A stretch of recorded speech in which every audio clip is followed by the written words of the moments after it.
Kumusta guys? Pasensya na, ngayon lang ulit ako nakagawa ng lesson. I'm so sorry, I'm just able to make a new lesson just now kasi marami akong ginagawa because I'm busy. Pero ngayon, balik na tayo ulit sa pag-aaral ng Tagalog.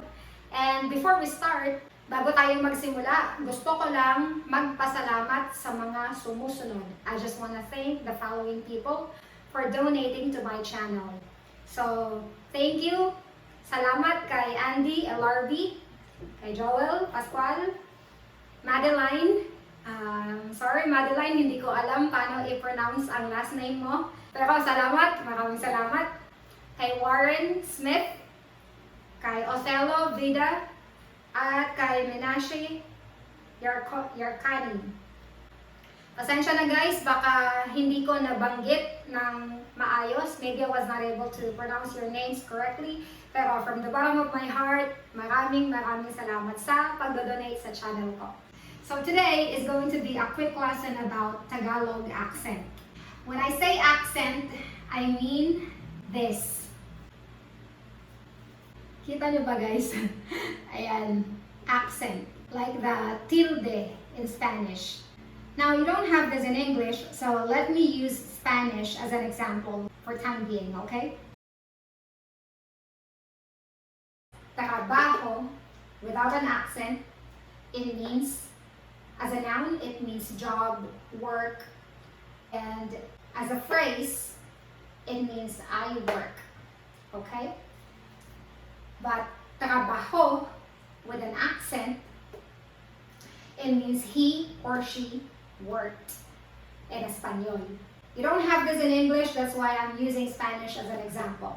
So, how does accent work in Tagalog? Let's see.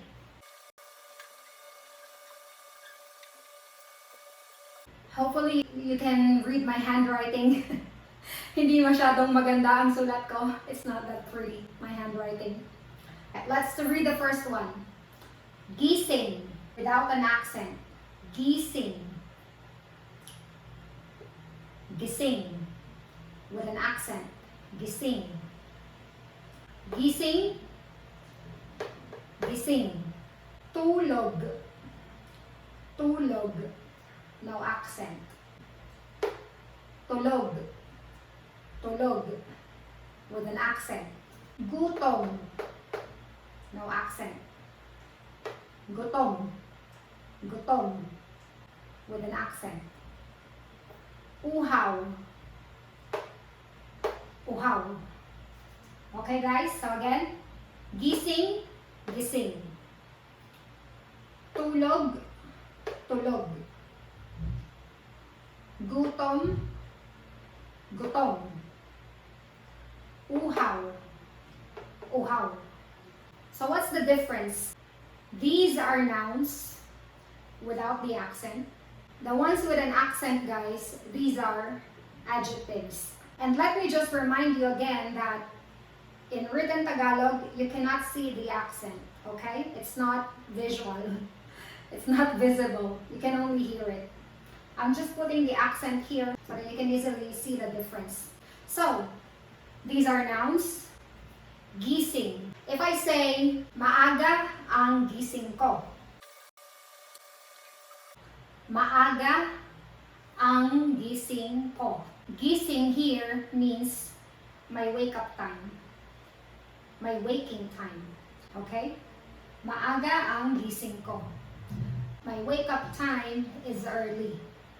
My waking time is early. But then, if I say, gising na ako. Gising na ako. Gising na ako. Let's say, I'm still so sleepy, pero after drinking a cup of coffee, gising na ako.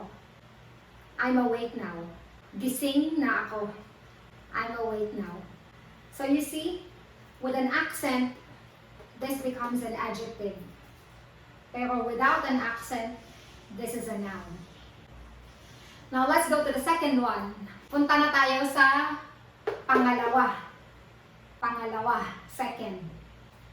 Tulog. Tulog. Tulog, noun, sleep. Tulog, adjective. Asleep. Walang tulog. Walang tulog kagabi. No sleep yesterday. I have no sleep yesterday. Wala akong tulog. Wala akong tulog kahapon. Or wala akong tulog kagabi. Kasi gumawa ako ng maraming lessons. Wala akong tulog kagabi. I did not have sleep yesterday because I made a lot of lessons. So wala akong tulog. The word sleep here is a noun, right? But if I say, tulog siya. Tulog siya. Let's say, you're calling your friend, John. Hello po, nandyan ba si John? Is John there? And then, I'm John's sister, kapatid ni John. Tulog siya eh. Tulog siya. Tulog siya. He's asleep.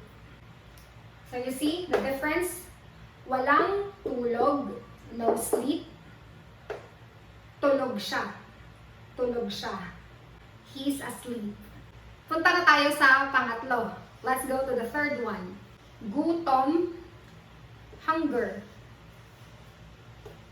Gutom, with an accent, gutom, hungry. Okay? Gutom ako. Gutom ako. Gutom ako. I am hungry. Gutom ako. So this is a state. This is an adjective.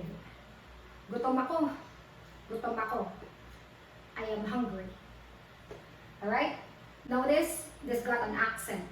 Now let's say I'm done eating. Okay? I'm not hungry anymore.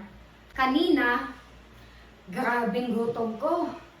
Grabe ang gutom ko. Grabing gutom. My gosh, like my hunger earlier was so bad.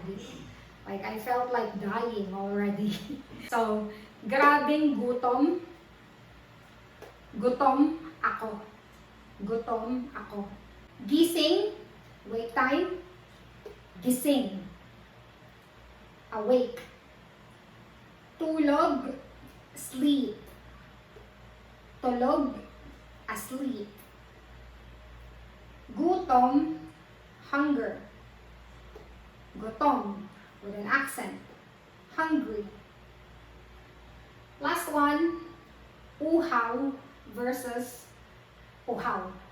So, same thing with gutom and gutom. If this is hunger and this is hungry, this one, uhaw, without an accent, it means thirst. With an accent, it means thirsty. So, we can just make a simple sentence. For example, gutom ako at uhaw na ako. I'm hungry and I'm thirsty at the same time. Gutom ako, uhaw ako. And then, I can just say, oh, kanina, grabe ang gutom ko. At saka ang uhaw ko. Grabe ang gutom at uhaw ko kanina. Kasi, tumakbo ako. Tumakbo, ran. Tumakbo ako ng 10K. 10 kilometers. Diba? Kaya, pagkatapos, so, after that, pagkatapos kong tumakbo, grabe ang gutom ko. Grabe, grabeng gutom or grabe ang gutom. So, present time, gutom ako at uhaw ako. I'm hungry and I'm thirsty. Kanina, earlier, grabe ang gutom at uhaw ko. So earlier, my hunger and my thirst was so bad. Like, I felt like dying already. Kasi sobra.